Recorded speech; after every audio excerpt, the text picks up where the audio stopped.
Akun itu punya penghasilan 30 sampai 40 juta per bulan, disita penyidik, dan sampai sekarang saya harus kehilangan penghasilan segitu. Ngenes ya. Akhirnya Suginur ya merasa dirugikan dengan angka yang cukup fantastis. Dia pun curhatan dan ngenes di depan majelis hakim. Dia menyadari akan kerugian yang telah hilang terjadi pada dirinya setelah dia ditetapkan sebagai tersangka. Untuk lebih jelasnya kita akan kupas di Gagasan Progresif 79.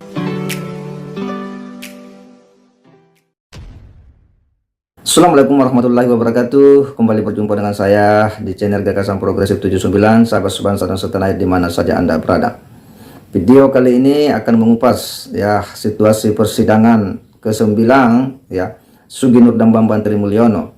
Tetapi kali ini ada suatu hal yang menarik ya, ketika saksi ahli yang didatangkan ini adalah saksi ahli digital forensik. Gus Nur malah curhat ya di depan majelis hakim bahwa dia betul-betul mengalami ngenes untuk yang kesekian kalinya. Bagaimana dia menyampaikan kerugian yang terjadi pada dirinya yang itu puluhan juta akibat dia ditangkap dan tidak bisa bikin konten lagi. Demikian pula seluruh ya akunnya itu kemudian diambil, emailnya diambil, passwordnya diambil, hingga fasilitas yang dia pakai juga itu diamankan sebagai barang bukti. Ini yang kemudian membuat Gus Nur menurutnya ngenes dan mengalami kerugian. Tetapi apakah Gus Nur pernah berpikir bahwa akibat mengundang Bambang Trimulyono itu telah membuat kerugian juga yang terjadi pada diri Pak Jokowi sebagai presiden yang kemudian dituding oleh Bambang Trimulyono telah menggunakan ijazah palsu. Artinya sekalipun itu Bambang Tri tidak bisa membuktikan, tetapi opini ini sudah terlanjur bergulir di publik ya, telah menyeret-nyeret nama baik Pak Jokowi. Dan apakah kemudian itu dipikir oleh Gus Nur sebelum melakukan podcast bersama Bambang Tri? Nah, untuk lebih jelasnya kita akan coba simak ya bagaimana situasi di persidangan ketika Gus Nur menyampaikan curhatan di depan saksi dan majelis hakim yang mulia. Mari kita simak sama-sama. Ini akun saya yang kedua yang disita penyidik. Pada kasus yang pertama dulu juga disita, bahkan waktu itu jaksa penuntut umumnya juga Mas Agung di Jakarta, dan akun itu punya penghasilan 30 sampai 40 juta per bulan, disita penyidik, dan sampai sekarang saya harus kehilangan penghasilan segitu. Ngenes ya, tapi alhamdulillah nggak apa-apa. Terus kemudian bikin lagi akun yang baru yang sekarang Gus Nur 13 official ini, itu pun kami sudah punya penghasilan sekitar 10 sampai 15 juta tiap bulan.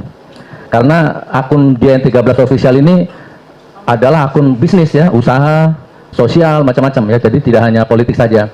Baik, jadi gini saksi ahli, ketika saya ditangkap, ketika saya di BAP, hari itu juga yang mulia, email dan password itu sudah disita. Jadi saya udah nggak bisa akses lagi, saya udah nggak bisa buka video itu lagi. Dapat berapa minggu kemudian videonya juga tiba-tiba hilang. Video yang sekarang jadi perkara ini, saya nggak tahu siapa yang menghilangkan. Jadi bukan saya, tadi saksi ahli berkata yang bisa menghilangkan hanya saya yang punya. Nah sekarang saya pastikan bukan saya yang menghilangkan video itu atau apapun lah ya, karena dari di BAP pertama password dan email sudah disita penyidik. Jadi sekarang saksi yang mulia, saya sekedar info, video aslinya, URL aslinya sudah tidak bisa diakses lagi, tidak tahu kemana. Kemudian jadi flash disk yang ditampilkan itu juga bukan punya saya, ternyata punya Dodo Baidowi, dan itu isinya bukan orisinil dari URL-nya ya, berarti hasil downloadan. Nah kemudian apalagi ya, iPhone yang disita itu di pledoi sudah saya siapkan sebenarnya, tidak ada juga hubungan dengan peristiwa hukum ini, tapi juga tetap saja disita. Nanti saksi ahli sudah menjelaskan tidak ada hubungan apa-apa di dalam iPhone saya itu. Nah di laptop juga tidak ditemukan apa-apa, karena di laptop itu hanya untuk ngedit dan upload ya, di semua bahannya ada di hard disknya itu. Jadi ini yang bisa saya sampaikan. Apa lagi ya Mas? Ya, berarti intinya saudara membantah ya? Intinya saya rugi karena, yang mulia, puluhan juta yang mulia. Yang disita ya, yang disita tadi tidak ada kaitannya dengan yang saudara ya. G. Jadi keterangan ahli ditolak ya? G, saya tolak apa? Karena yang disita bukti dari saudara tadi tidak ada G, sudah saya siapkan di pledoi nanti mana-mana saja tidak ada dengan peristiwa hukum ini ya, sudah ada peristiwa siapkan. kaitannya dengan peristiwa hukum saudara. G, dan ini semua yang disita ini kalau saya kalkulasi hampir 80 juta yang mulia, kasihan ya.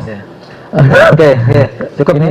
Ya, sangat jelas ya nampak di sini Suginur ya di depan majelis hakim ini ya menyampaikan curhatannya ya, di mana dia mengatakan bahwa sejak kejadian-kejadian ini ya dia mengalami kerugian dan kehilangan penghasilan puluhan juta rupiah. Menurutnya akun pertamanya itu berpenghasilan sekitar 10 hingga 30 jutaan. Itu katanya diambil ya, emailnya, passwordnya. Kemudian ada lagi akun Gus Nur 13 official. Nah, inilah yang dipakai bikin podcast bersama Bambang Trimulyono terkait dengan dugaan ijazah palsu Pak Jokowi. Nah, akun Gus Nur 13 official inilah yang membuat beliau menjadi tersangka dalam proses pemeriksaan di pengadilan. Lagi-lagi Gus Nur mengatakan bahwa itu pun sudah berpenghasilan hingga 10 sampai 15 juta per bulan. Jadi luar biasa ya penghasilan katanya dari akun itu. Tetapi kemudian itu menjadi hilang. Dia punya penghasilan karena Gus Nur ditahan tidak bisa membuat konten lagi. Demikian pula fasilitas yang lain itu kemudian juga diamankan. Nah, di depan majelis hakim beliau mengatakan seperti ini, curhat ngenes ya, karena dia tidak bisa lagi mendapatkan penghasilan. Dia telah kehilangan pendapatan yang berpuluh-puluh juta ya. Tetapi Gus Nur mungkin tidak berpikir ya kerugian besar yang dialami seorang kepala negara, seorang presiden akibat ulah ya mendatangkan Bambang Tri ya, membuat berita-berita yang tidak jelas ya, berita-berita yang bisa menggiring publik berpikiran negatif terhadap sosok presiden. Orang nomor 1 di Republik ini telah diseret-seret namanya dengan sejumlah tuduhan-tuduhan yang betul-betul merendahkan wibawa seorang presiden dengan menyebut ya ijazah palsu, yang sampai hari ini Bambang Tri tidak bisa menunjukkan mana ijazah palsu yang digunakan Jokowi yang menurutnya itu. Mereka tidak berpikir ya, dia hanya memikirkan dirinya sendiri. Gus Nur ini selalu berpikir pendapatan. Mungkin yang ada di bayangannya kalau misalnya ini diangkat ya bakal banyak viewernya ya, pastilah karena ini kontroversi. Artinya bahwa memang sudah nampak ya Gus Nur ini ya tidak memikirkan matang-matang itu, tidak dengan pikiran jernih. Kenapa tidak divalidasi kebenarannya? Mestinya lihat dulu dong, ini loh ijazah palsu yang digunakan Pak Jokowi, baru bikin podcastnya. Ini hanya Bambang Tri ya, hanya karena dia mau bersumpah itu lalu kemudian diangkat, maka tanggung segala akibatnya. Hakim pun dengan tegas mengatakan ya ada kaitannya itu kerugian-kerugian di tempat ini, yang Anda itu mau membantah keterangan saksi, keberatan apa diterima, itu saja. Gak ada kaitannya dengan Anda mau dengan kerugian yang Anda sampaikan.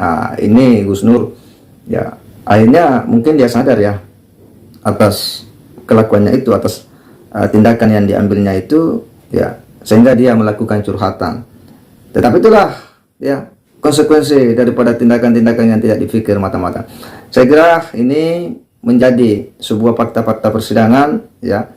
Semoga hakim ya betul-betul bisa memberikan putusan yang adil bagi seluruh rakyat Indonesia dan mengakhiri sikap curiga ya, dan membuat ya bagi pelaku agar dia jera ya, dan tidak lagi ya selalu membuat ya berita-berita yang belum pasti kebenarannya. Saya kira demikian. Wassalamualaikum warahmatullahi wabarakatuh.